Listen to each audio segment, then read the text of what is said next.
मंत्री मान्यवर विधायक जो प्रश्न करिसंती जे अनेक शिक्षक कथा भी कहिसंती मो कहूली जे गत दिन रे आमे सरकार आसीबा परे मोहन माझी सरकार आसीबा परे आमे निश्चय जूनियर टीचर जोटा कि प्राथमिक स्कूल मानक जो वैकेंसी बहुत थिला आमे 16,009 प्राथमिक शिक्षक देइछे ता सहित भी जोटा आमर सेकेंडरी टीचर्स जोटा एडेड स्कूल मानक आमे वर्तमान अल्प दिन आगु आमे 1798 टीचर एगेन आमे निजुक्ति देइछु गत दिन रे आमे आउरी भी ओएभी रे भी 894 शिक्षक निजुक्ति देइथिलु आउ वर्तमान भी आमर प्रोसेस रे अछि गवर्नमेंट हाई स्कूल मानक आमे 1375 शिक्षक सेटा अंडर प्रोसेस रे अछि पुनर्बार आमे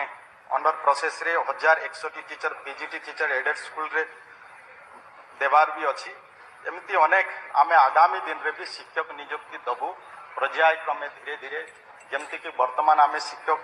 जहाँ 18,701 देला परे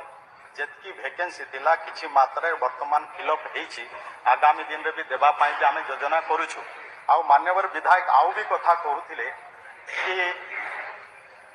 स्कूल गुड़ाकर प्राथमिक स्कूल गुड़ाकर आपण जाइछंती प्राथमिक स्कूल मानकर भी आमे जोठी हॉस्टल भी पीएसएच थिला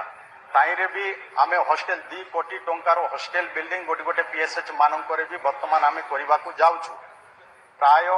अभिभक्त कोरापुट जिल्ला रे ही 301 पीएसएच हॉस्टल होउछि ता पाई भी चिंता करा हिछि वर्तमान आमर प्रिय मुख्यमंत्री मोहन चरण माझी तांकर परिकल्पना जे प्राथमिक स्तर रे वर्तमान जो शहरी शिक्षा एवं ग्रामांचल शिक्षा भितरे जो व्यवधान रही से व्यवधान को दूर करने वर्तमान प्रति पंचायत रे गोदावरी आदर्श प्राथमिक विद्यालय करने भी आम सरकार निष्पत्ति नहीं पर्यायक्रमे 5 वर्ष भितर हम।